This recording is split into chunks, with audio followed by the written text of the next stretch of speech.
Queridísimos compañeros de la clase con Benji Monroy, en esta ocasión les doy la más cordial de las bienvenidas para que usted y yo podamos aprender un poco más acerca de lo que el Señor quiere que sepamos en estos días. Hemos visto durante varias clases el desenlace del Nuevo Testamento. La Biblia se compone de Antiguo y Nuevo Testamento para el mundo cristiano. Y el día de hoy estamos ya comenzando el fin de nuestro curso en esta ocasión, así que les doy las gracias por habernos acompañado durante muchas clases, porque ya viene un nuevo curso para 2024. Aún nos queda por ver Apocalipsis del 6 al 14. Aún no se acaba el libro de Apocalipsis, pero estamos en la recta final. Muchas sorpresas, muchas enseñanzas el día de hoy, así que los invitamos para que podamos aprender juntos en esta clase. El título del día de hoy: han vencido por medio de la sangre del Cordero. La sangre del Cordero es aquella que se expió por nosotros, aquella que se derramó en el Jardín de los Olivos cuando Jesucristo vino y en calidad de Dios nos enseñó muchas cosas a sus hijos que hasta el día de hoy tienen vigencia. Así que los invito para que nos acompañen en esta ocasión. Dice el manual que José Smith dijo que el libro de Apocalipsis es uno de los libros más claros que Dios ha hecho escribir. Esta aseveración del profeta José se entiende poco a veces al abrir nuestra Biblia o al abrir la biblioteca del Evangelio o Scripture Plus y ver de qué manera está escrito el libro de Apocalipsis. Lleno de simbolismos, lleno de cosas que a veces nos pueden parecer aterradoras, otras muy apocalípticas o catastróficas, como lo dice su mismo libro. Pero la aseveración del profeta tiene que ver con la revelación que acompaña el libro de Apocalipsis. Pues el Señor no nos ha dejado solos, no nos ha aventado un libro que quizá no forma parte de la lengua que hablamos nosotros o el estilo en el que nos expresamos ahora. Sin embargo, la revelación moderna, por medio de Doctrina y Convenios y nuestros profetas modernos, pueden aclararnos muchísimo en este ámbito. Incluso el manual de Ven, Sígueme es parte de esas herramientas para poder entender mejor el libro de Apocalipsis. Así que comenzamos nuestros dibujos. Y la aseveración del profeta José, vamos a poner aquí las iniciales, que dicen que el libro de Apocalipsis es uno de los más claros. Lo vamos a poner así, le vamos a poner Apocalipsis. Y el profeta dijo que es uno de los más claros.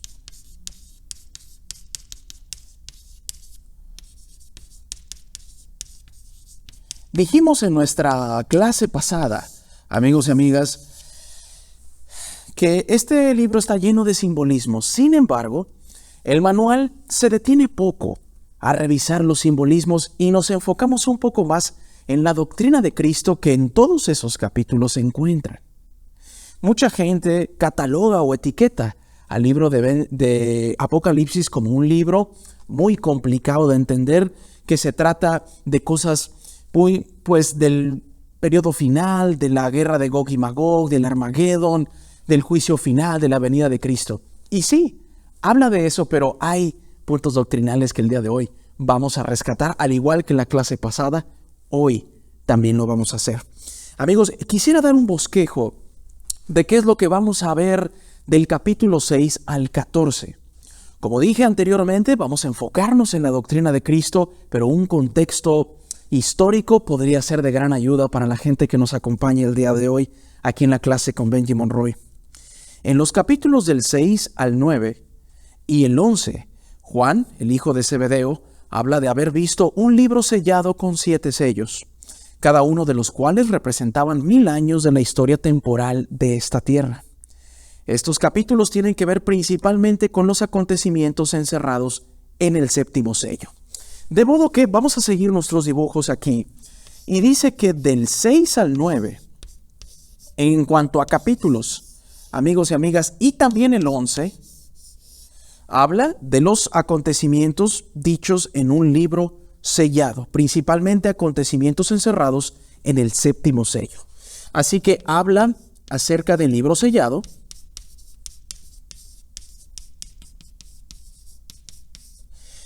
y del 7º sello. Ya hablaremos un poco más acerca de eso, hermanos, el día de hoy. 7º sello. Conceptos que podemos ir resumiendo debido a la corta duración de la clase y el poco espacio que podemos tener ahí, vamos a empezar a resumir de qué es lo que podemos encontrar del 6 al 9 y el capítulo 11. ¿Quién está hablando aquí? Lo dijimos la clase pasada. El apóstol Juan. Apóstol que vio a nuestro Señor Jesucristo y después se convirtieron en grandes misioneros. Esto ya lo está escribiendo él en una isla, allá desterrado, en donde estaba el Señor y él, nada más, conocida como la isla de Patmos. Dice más adelante, en el capítulo 10 se describe un libro que Juan comió, el cual representa una misión futura que el apóstol cumpliría. Vamos a ponerlo acá, el 10 habla de otro libro. Este término lo vamos a encontrar muchas veces en Apocalipsis. Juan come un libro. Come un libro y una visión. Ya se me confundieron aquí, le voy a poner libro y una misión. Esto podemos repasar en el capítulo 10. Evidentemente no vamos a ver todos los detalles, versículo por versículo de estos capítulos, pero bien que ustedes pueden complementar este estudio en sus casas para tratar de seguir teniendo su estudio allí en su casa. Sígueme tanto individual como familiar. En el capítulo 12 se relata la visión del mal que comenzó en el cielo cuando Satanás se rebeló y fue expulsado. Este es un capítulo increíble. Amigos y amigas, vamos a verlo acá. En el 12 ya estamos llenando nuestra pizarra el día de hoy. Ojalá nos quede espacio para nuestros dibujos. Vamos a dividir aquí, si no, nos vamos a pasar definitivamente el 12, la preexistencia.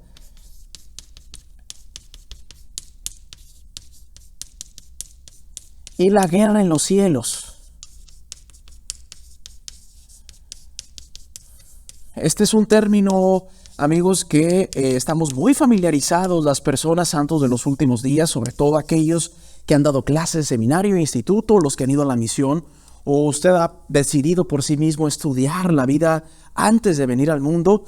Apocalipsis 12 es uno de los ejemplos más concretos que tenemos en la Santa Biblia, pues el profeta al principio dijo que es uno de los libros más claros, el libro de Apocalipsis. Después, la guerra que comenzó allí continúa sobre la tierra. En los capítulos del 13 y del 17 al 19, Juan describe los inicuos reinos terrenales controlados por el adversario y menciona el destino de esos reinos, incluso la destrucción final del mal. Nosotros vamos a ver 13 y 14 en esta clase, lo vamos a poner acá. El 13 y 14 habla de los reinos del adversario en la tierra. Reinos del mal en la tierra. Y un poco más adelante, hacia el 16 y 17 hasta el 19, habla del fin de esos reinos. ¿Por qué el fin? Porque el Señor va a vencer por medio de su sangre y de su expiación toda esa maldad. Y con eso voy a empezar. Hermanos, tenemos ya mucha gente angustiada hoy en día por los problemas que hay en el mundo. Siempre hubo guerras desde que usted nació. Hubo guerras, siempre hubo hambruna en lugares muy rezagados en el mundo. Siempre hubo líderes políticos que no hicieron las cosas de la mejor manera y que su gente ha tenido que pagar por mucho tiempo las decisiones incorrectas. Y además ha habido conspiraciones, secretos, muertes, abusos y demás. Ya tenemos mucha gente angustiada por eso. Sin embargo, podemos hallar una esperanza en que todo eso en algún momento se va a terminar. ¿Quién lo va a acabar? Dios. Nuestro Señor Jesucristo con su sangre. Esto lo pueden escuchar o lo han escuchado múltiples veces en su vida en la iglesia. Amigos, imaginen no vivir con el Cristo y tener que aguantar la angustia de prender el televisor o abrir su tableta o su teléfono y tener que soportar las noticias, en donde siempre son acerca de guerra, de abusos de menores, de conspiraciones, de devaluaciones económicas, de inseguridad nacional y demás. Tener que vivir sin el Cristo y tener que aguantar ese tipo de noticias a la luz del siglo XXI es muy complicado. De por sí lo es estando en la iglesia. La única diferencia, hermanos, es que estando en la iglesia y tener que soportar ese bombardeo de guerras como las que estamos viviendo en Medio Oriente ahora, que tienen que ver mucho con el libro de Apocalipsis, son más llevaderas y tienen un propósito y una conciencia cuando creemos y depositamos en el Cristo nuestra fe. No hay mal que dure 1000 años, dice el argot latinoamericano. Bueno, ese argot y ese dicho tiene aplicación en las Escrituras, pues al final, no hay mal que dure 1000 años, pues Cristo, hermanos, vencerá al final. Comenzamos nuestro análisis, pero yo quería dar ese contexto histórico de lo que vamos a ver del 6 al 14 en esta ocasión. Nuestro manual dice que Jesucristo abre los sellos del libro. En el 6 dice que en la antigüedad los manuscritos se sellaban con un poco de barro o de cera. Después se presionaba un anillo o un sello en el barro o la cera antes de que se endureciera, lo que indicaba la autoridad de la persona que sellaba el manuscrito y disuadía a personas no autorizadas a abrirlo. En la vez pasada dibujamos nosotros libro sellado, que podía representar perfectamente la simbología que tenemos en estos capítulos del libro de Apocalipsis 1, 2, 3, 4, 5, 6 y 7. Y usted puede agregar incluso más sellos, pero esto es lo que nos habla el capítulo 6 del libro de Apocalipsis. Vamos a ponerle aquí un libro sellado. Incluso hacíamos una alegoría de lo que podría representar un libro sellado el día de hoy y dibujamos en la clase pasada un diario personal que se le tiene que echar candado para que nadie lo pueda abrir. ¿Por qué son cosas muy personales? Bueno, así era en aquel momento. La única persona que podía abrir ese libro era nuestro Señor Jesucristo, y lo analizamos en el capítulo 5 en la clase pasada de nuestra lección, con la clase aquí, en Central de las Escrituras. Esto lo pueden encontrar ahí. Jesucristo era aquel que tenía la autoridad para poder abrir ese sello. Y hemos hecho muchas analogías acerca de la autoridad. Nadie puede detenernos en la calle y decir o pedirnos nuestra documentación si vamos a exceso de velocidad, que no tenga la autoridad de un policía de tránsito vehicular. De otra manera, si alguien se alude o se atribuye esa autoridad, no tendría ninguna lógica el que nos detuviese en la calle. Puede hacerlo, sin embargo, podría preguntar usted con qué autoridad lo detienen o por qué causa. Y solamente los autorizados pueden detenerlo en la calle y pedirle su documentación, tanto del auto como su licencia de conducir. Así Jesucristo con este libro sellado. Dice Apocalipsis 6 que muchos ni siquiera intentaban ver el libro. También el 5 habla, hasta que llega el que tiene la autoridad, el que fue elegido antes de la fundación del mundo para poder abrir esos sellos. Doctrina y Convenio 77 del 6 al 7 nos da muchísima luz acerca de esto. ¿Qué hemos de entender por el libro que Juan vio sellado por fuera con 7 sellos? La respuesta es que contiene la voluntad, los misterios y las obras reveladas por Dios, las cosas ocultas de su economía concernientes a esta tierra durante los 7000 años de su permanencia, o sea, su duración temporal. ¿Qué hemos de entender por los 7 sellos con que estaba sellado? La respuesta es que el primer sello contiene las cosas de los primeros 1000 años, el segundo las de los siguientes 1000 y hasta el 7º sello. Recuerden que al principio del 6 al 9 y al 11 hablamos de este libro y sobre todo del 7º sello. ¿Qué quiere decir? La época en la que estamos viviendo ahora. Estamos en la etapa final. Eso no es ningún secreto, que vivimos en los últimos días. ¿Por qué creen que es importante saber que el Salvador es el que tiene que abrir cada uno de los sellos de este libro? Si regresamos al capítulo 5, dice que, y uno de los ancianos me dijo, no llores, he aquí que el león de la tribu de Judá, la raíz de David, ha vencido para abrir el libro y desatar sus 7 sellos. ¿Quién es ese león de la tribu de Judá? Cristo. Para agregar un título más a la grandeza del Salvador, me encanta el león de Judá, de la tribu de Judá y la raíz de David. Y miré, y aquí en medio del trono y de los 4 seres vivientes, y en medio de los ancianos estaba de pie un cordero, como inmolado, que tenía 7 cuernos y 7 ojos, que son los 7 espíritus de Dios enviados por toda la tierra. Y él vino y tomó el libro de la mano derecha del que estaba sentado en el trono. Y cuando hubo tomado el libro, los 4 seres vivientes y los 24 ancianos se postraron delante del Cordero, y cada uno tenía un arpa y copas de oro llenas de incienso, que son las oraciones de los santos. Lleno de alegorías, lleno de significados, el libro de Apocalipsis. Pero ¿qué es lo que debemos de rescatar de estos primeros capítulos de la clase? La importancia del Salvador, aquel que tiene la llave de nuestro corazón, que tiene la autoridad para restaurar el Evangelio, que tiene la autoridad para decirle a sus siervos elegidos lo que se tiene que hacer dentro y fuera de la iglesia. Es maravilloso. Apocalipsis, después de todo, no es un libro tan lúgubre y espantoso. Aún habla del Cristo, lo cual es importantísimo. Del 7 al 11, los reinos del mundo han venido a ser reinos de nuestro Señor.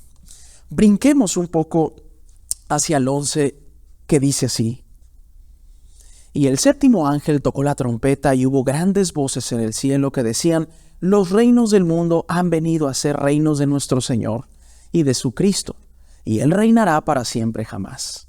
Y los 24 ancianos que estaban sentados delante de Dios en sus tronos se postraron sobre sus rostros y adoraron a Dios. Algo muy similar de lo que acabamos de leer. Diciendo, te damos gracias, oh Señor Dios Todopoderoso, que eres y que eras, y que has de venir, porque has tomado tu gran poder y has reinado.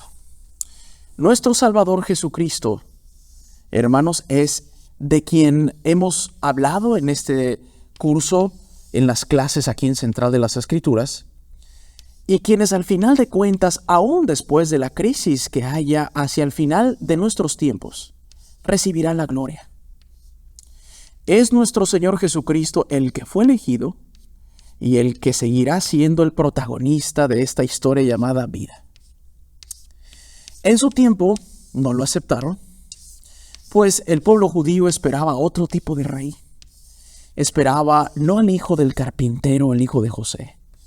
Esperaba quizá a un líder déspota y frío, condenando al pecador y demás, y no al humilde, al que no condenaba al pecador, sino que lo perdonaba si es que se arrepentía y demás. Y en aquel momento, el desenlace de la vida mortal de Jesucristo estuvo en la cruz. No la vida espiritual que lo acompañó del otro lado del velo a predicar a los espíritus encarcelados, el cual también vimos acá cuando repasamos los libros de Primera de Pedro, por ejemplo. Y después para convertirse en un ser resucitado cuando su cuerpo y su espíritu vuelven a unirse y se aparece otra vez a sus apóstoles. Jesucristo aún, allá en los últimos días, cuando el mundo esté congestionado y totalmente desenfrenado y loco, aún la gloria, como lo leímos en el 11, será para el Cordero de Dios.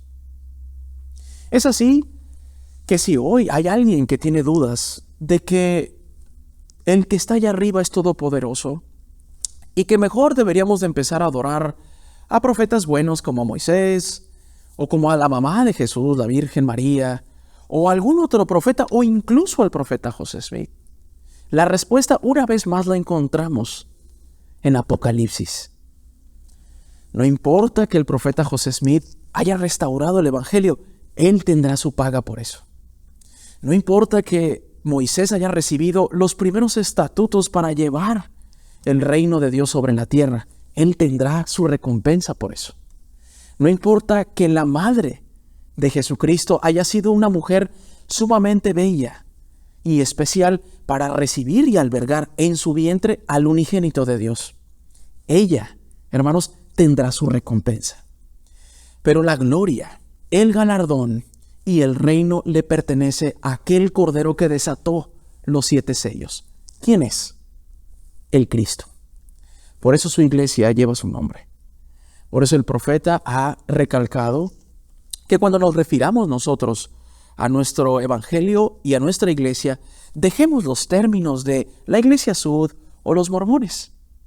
Podemos hacer referencia como segunda o tercera opción a esos términos los cuales nos han colocado por mucho tiempo. Sin embargo, mencionar la iglesia de Jesucristo con seguridad aún es una respuesta mucho más elevada. Porque al final de cuentas, como dice Apocalipsis, la gloria y el reino para Él. Todo se conecta en el Evangelio. Hermanos, por más de que a veces nos confundamos entre tantos conceptos y enseñanzas, todo dirige hacia Cristo en esta vida, pues todas las cosas para Él son espirituales. En el capítulo 11, amigos y hermanos, quiero hacer un paréntesis en una extraordinaria historia. Al principio de nuestro manual de Ven, Sigue me dice, a fin de ayudar a los miembros de la clase a repasar algunas de las perspectivas que adquirieron al estudiar Apocalipsis del 6 al 14, escribe en la pizarra algunos conceptos. Estos podrían escribir junto a uno de los números las ideas que hayan encontrado en el capítulo correspondiente que sean relevantes para alguien que viva en los últimos días. Yo he hecho mi ejercicio el día de hoy. Y para no extenderme demasiado, me dirijo al capítulo 11, que para mí es uno de los más entretenidos y que me llaman mucho más la atención. Esto lo hemos repasado en otros espacios aquí en Central de las Escrituras, como lo fue en su momento en la Noche de Hogar. Gracias por haber visto esas maravillosas noches de hogar en las que pudimos sentir la influencia del Espíritu en cada ocasión. Pero en el 11, en el verso 3, hay una profecía impresionante de Juan el apóstol, el hijo de Zebedeo, que dice así: y daré poder a mis 2 testigos, y ellos profetizarán durante 1260 días vestidos de cilicio. 3 años y medio, más o menos. Muchísimo se ha hablado de este capítulo 11 del libro de Apocalipsis. Vamos a dibujar acá lo que significan estos 2 testigos. Hermanos y hermanas, estos 2 olivos, como se menciona en otras versiones que no son la Reina Valera de la Santa Biblia. Si nosotros allí en Biblioteca del Evangelio o en Scripture Plus, donde ustedes nos estén siguiendo, amigos y amigas, si uno le da clic a testigos, nos cita Doctrina y Convenio 77:15, que dice así: ¿qué se da a entender por los 2 testigos? En el capítulo 11 de Apocalipsis, el Señor responde: son 2 profetas que se les serán levantados a la nación judía en los postreros días, en la época de la restauración, o sea, esta, para profetizar a los judíos después que éstos se hayan congregado y hayan edificado la ciudad de Jerusalén en la tierra de sus padres. Que dice la revelación moderna que son 2 profetas para la nación judía.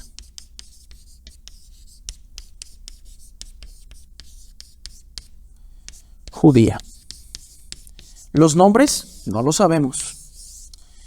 Su procedencia en cuanto a su nacionalidad tampoco lo sabemos. Pero lo que sí sabemos, hermanos, es que en la etapa final de la restauración, de acuerdo a Apocalipsis, un libro antiquísimo, escrito mucho antes que el libro de Mormón, mucho antes que Doctrina y Convenios, habla de profetas. Con mucha humildad y con amabilidad, le digo a todas las personas que aún crean que los profetas cesaron con la muerte de Juan en Apocalipsis, tendrán que resolver el misterio y la vicisitud de la aparición de 2 profetas en la época de la restauración. Primero, tendrán que explicar qué significa esta restauración.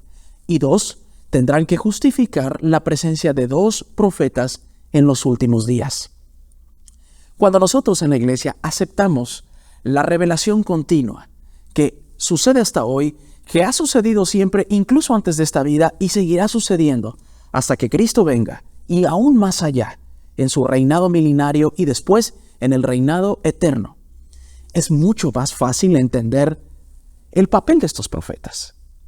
Nosotros, en la Iglesia de Jesucristo de los Santos de los Últimos Días, creemos en profetas videntes y reveladores, por lo que Apocalipsis 11:3 no tiene ningún conflicto en la doctrina de la Iglesia de Jesucristo. ¿Por qué?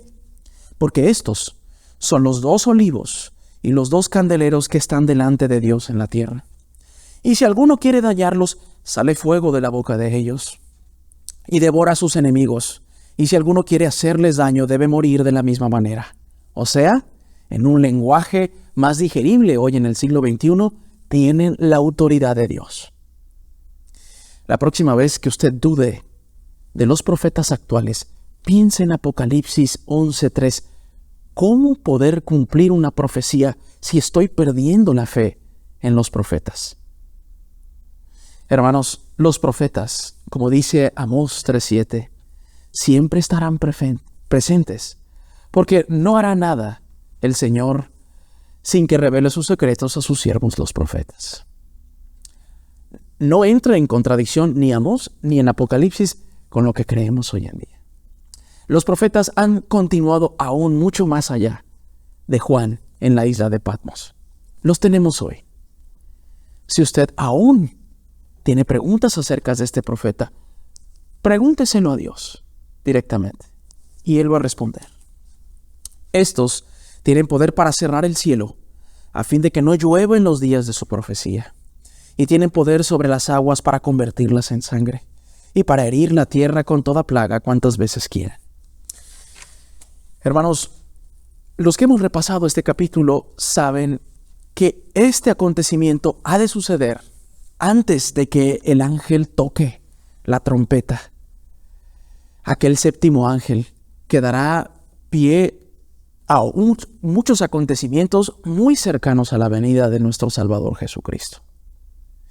Y dice que estos dos olivos, estos dos profetas, que no conocemos sus nombres, evidentemente, pero no es nada descabellado dentro de la cultura de profetas y apóstoles que tenemos dentro de la iglesia, tendrán poder para parar de llover y que sus enemigos no los podrán tocar. ¿Se imaginan aquellos que sean ministrados por estos dos profetas? Verán grandes milagros y prodigios como aquellos que vieron muchos en el libro de Mormón, en el Nuevo Testamento, incluso en el Nuevo Testamento, como con Jesucristo, por ejemplo. Pero no todo va a ser miel sobre hojuelas. Será complicado. Y cuando ellos hayan acabado su testimonio, la bestia que sube del abismo hará guerra contra ellos, los vencerá y los matará. Y sus cadáveres yacerán en la plaza de la gran ciudad que en sentido espiritual se llama Sodoma y Egipto, donde también nuestro Señor fue crucificado. Todo esto, hermanos, allá en Tierra Santa. Es bien interesante cómo Apocalipsis 11 da datos históricos, geográficos. Es muy específico qué es lo que van a hacer ellos, qué poder van a tener ellos. Durante 3 años y medio nadie los podrá tocar. Y después de haber testificado como 2 testigos, hermanos, la bestia los matará. ¿Quién? El adversario. Pero después, la gente de todo pueblo y tribu y lengua y nación verá los cadáveres de ellos durante 3 días y medio, y no permitirán que sean sepultados. Y los moradores de la tierra se regocijarán acerca de ellos, y se alegrarán, y se enviarán regalos los unos a los otros, porque estos 2 profetas habían atormentado a los que moraban sobre la tierra. Un profeta no atormenta a los buenos, a los que siguen intentando. Un profeta atormenta a las personas que deciden refugiarse y continuar sus vidas pecaminosas. Ellos son los atormentados en ese momento. Pero me llama mucho la atención, amigos, que dice que los moradores de la tierra se regocijarán acerca de ellos y se alegrarán y se enviarán regalos los unos a los otros porque estaban muy angustiados. Pasando a un lenguaje mucho más digerible, ahora en Ven, Sígueme, hermanos, las noticias circulan mucho más rápido que lo hacían cuando usted era un niño, en la década de los 60, de los 50, de los 40, incluso en los 80 y los 90. Hoy en día las redes sociales, las transmisiones en vivo, desde cualquier aplicación móvil que usted puede tener en su teléfono, en su tableta o en los televisores tan avanzados ahora. Hermanos, permite que las noticias circulen mucho más rápido. Seguramente, hermanos, el testimonio de estos 2 testigos llegará a todos los portales, a todas las aplicaciones que les interese el tema. Por allí estará en boca de noticieros, estará en boca de las naciones que se regocijarán, dice acá Apocalipsis. Después de 3 días y medio, que es un simbolismo a los días, hermanos y hermanas, que nuestro Salvador Jesucristo se separa de su cuerpo y de su espíritu antes de volver a a juntarse y resucitar, el espíritu de vida enviado por Dios entró en ellos, y se levantaron sobre sus pies, y cayó gran temor sobre los que lo vieron. Y oyeron una gran voz del cielo que les decía: subid acá. Y subieron al cielo en una nube, y sus enemigos los vieron. Y en aquella hora hubo un gran terremoto, y la 10ª parte de la ciudad se derrumbó, y por el terremoto murieron un número como de 7,000 hombres. Y los demás se aterrorizaron y dieron gloria al Dios del cielo. Después el ángel tocó la trompeta y hubo grandes voces en el cielo, alabando al Cristo. El mal al final perecerá y el bien ganará siempre. Aquellos que le quiten la vida a esos 2 profetas en los últimos días, en la época de la restauración, como lo dice Doctrina y Convenio 77, es nuestra época, hermanos. No sabemos el momento ni la hora, solo el Padre. Pero de que es en esta época, es en esta época. De que tenemos profetas y testigos el día de hoy, los tenemos. El campo blanco está ya para la siega. Y la prédica del Evangelio regresará a la Tierra Santa y darán testimonio. Y se alegrarán por haberlos matado. Pero al tercer día, hermanos, se oirá una voz en el cielo que diga: subid acá. Y sus enemigos los verán. Esa simbología se aplica en nuestras vidas, hermanos. Enemigos y detractores de nuestro cambio espiritual habrá siempre, incluso dentro de nuestra casa. Pero habrá un día en que el Señor nos llame y nos diga: subid acá, Benji, subid acá, Juan, Jesús, María, Ángela. Ponga el nombre de usted en esa aseveración y sus enemigos los verán y los buenos se regocijarán. Si usted hoy en día está triste porque es el único miembro de su familia o es el único que asiste regularmente a la iglesia y cumple con el Señor, llegará un día en que aquellos que lo critican, en que aquellos que se burlan de usted, en que aquellos que hacen burla y chiste de usted, verán como el Señor separa el trigo de la cizaña y entonces escogerá a aquellos que fueron escogidos desde el principio y que perseveraron hasta el fin. ¿No es maravilloso?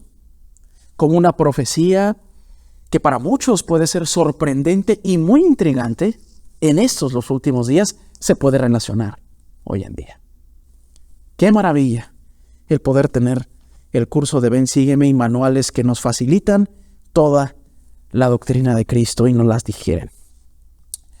Hermanos, del 14, y vi a otro ángel que tenía el evangelio eterno. Antes, amigos, hay que hablar acerca de lo que pasó antes de estar en esta vida. Esta clase, amigos, es muy cargada en cuanto a lo histórico, muy cargada en cuanto a lo espiritual, pero muy entretenida y muy intrigante.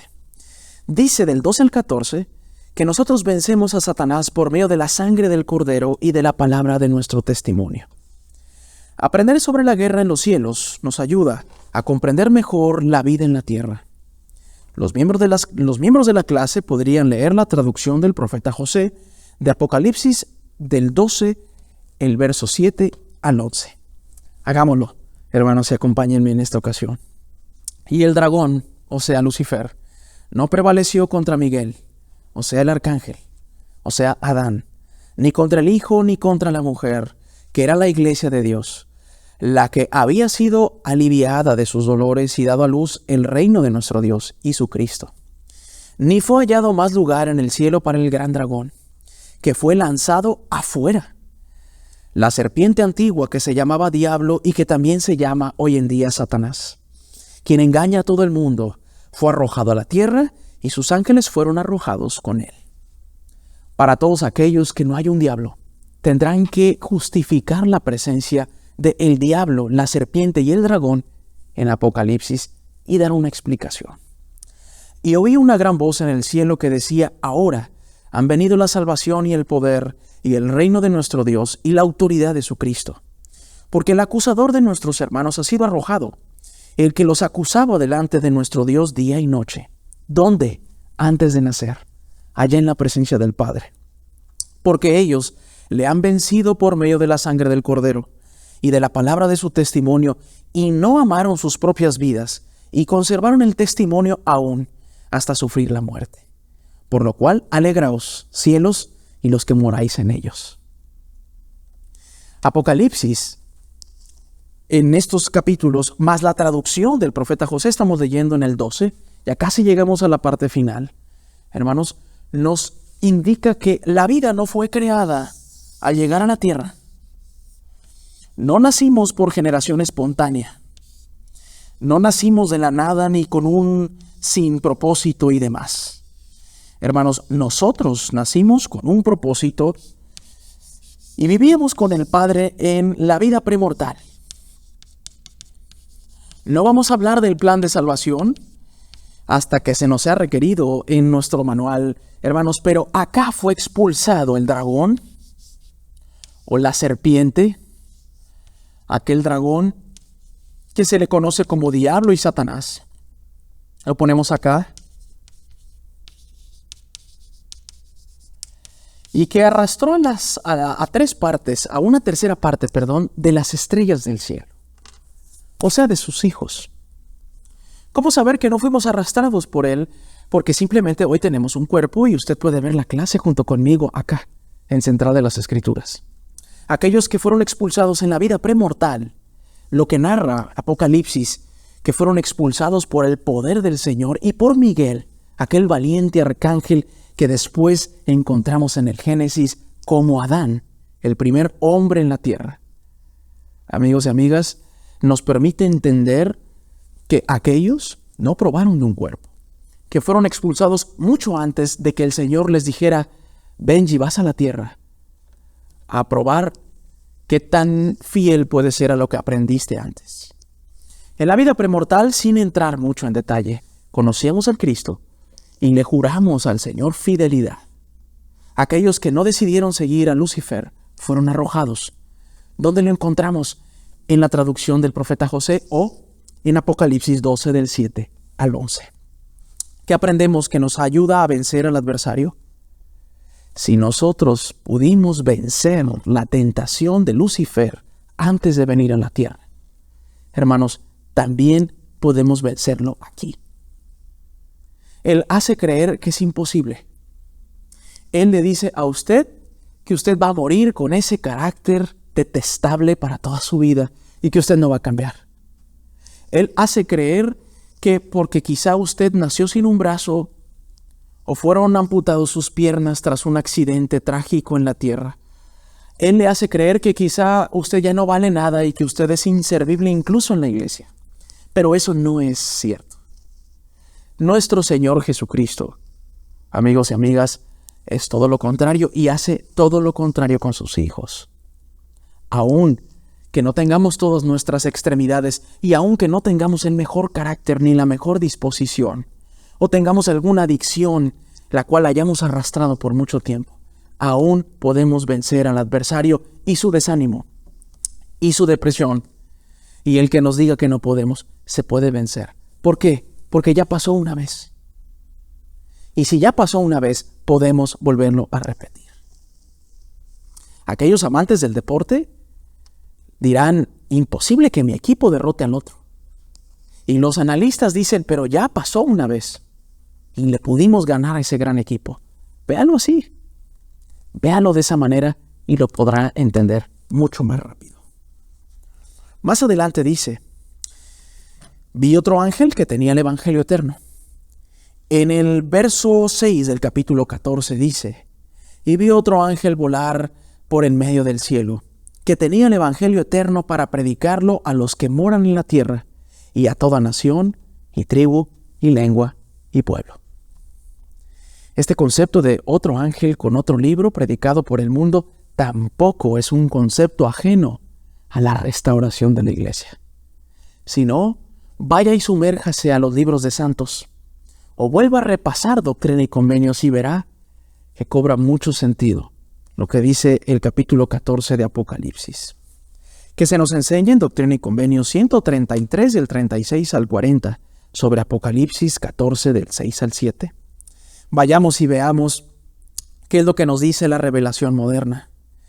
Y ahora de cierto te dice el Señor, para que se sepan estas cosas entre vosotros, oh habitantes de la tierra, he enviado a mi ángel para volar por el medio del cielo con el evangelio eterno, el cual ha aparecido a algunos y lo ha entregado al hombre, y se aparecerá a muchos que moran en la tierra. Y este evangelio será predicado a toda nación, tribu, lengua y pueblo. Y los siervos de Dios saldrán proclamando en alta voz, temed a Dios y dadle gloria, porque la hora de su juicio ha llegado. Y adorad a aquel que ha hecho el cielo, la tierra y el mar y las fuentes de las aguas, invocando el nombre del Señor día y noche, diciendo, oh, que hendieras los cielos, que descendieras, que los montes se derritieran ante tu presencia. Nosotros somos parte de llevar el evangelio a toda nación, tribu, lengua y pueblo, como lo dice Doctrina y Convenios y como lo dice el capítulo 14 de Apocalipsis. Esto tiene una aplicación en nuestras vidas hoy. ¿Recuerdan la frase dentro de la iglesia, todo miembro un misionero? Este libro, del cual comenzamos a cerrar nuestra clase, es el evangelio del Cordero que vino a ser predicado y entregado por un ángel que se ha aparecido a algunos, dice el Señor, en Apocalipsis y en Doctrina y Convenios. Hoy nosotros tenemos la responsabilidad de cumplir lo que dice Apocalipsis 14. Eche un vistazo a las últimas conferencias generales y la cantidad de templos que se anuncian. Eche un vistazo a las últimas noticias de la iglesia y la cantidad de nuevas misiones que existen y que serán establecidas ahora en el mundo. Y pregúntese, ¿estamos en la etapa final? Sí la estamos. Hay muchísimos misioneros hoy en el campo misional. Adultos mayores que salen. Personas que deciden unirse en el bautismo a la iglesia del Cordero. Hermanos, tenemos una responsabilidad de compartir el evangelio. Puede ser tocando la puerta del vecino, o puede ser posteando algo en sus redes sociales, o puede ser el día de hoy decidir salir a una misión y no dejar para después el mandamiento que el Señor nos ha dado a los varones y a las mujeres que así lo deseen. Esta es la iglesia de Jesucristo, y el libro de Apocalipsis es uno de los más claros que hay hoy en día por encima de muchos otros. Apocalipsis no es confuso cuando se estudia con el Espíritu del Señor. Dios es quien comunica estas cosas. Hermanos, yo y los maestros de Central de las Escrituras somos solamente una herramienta en ello.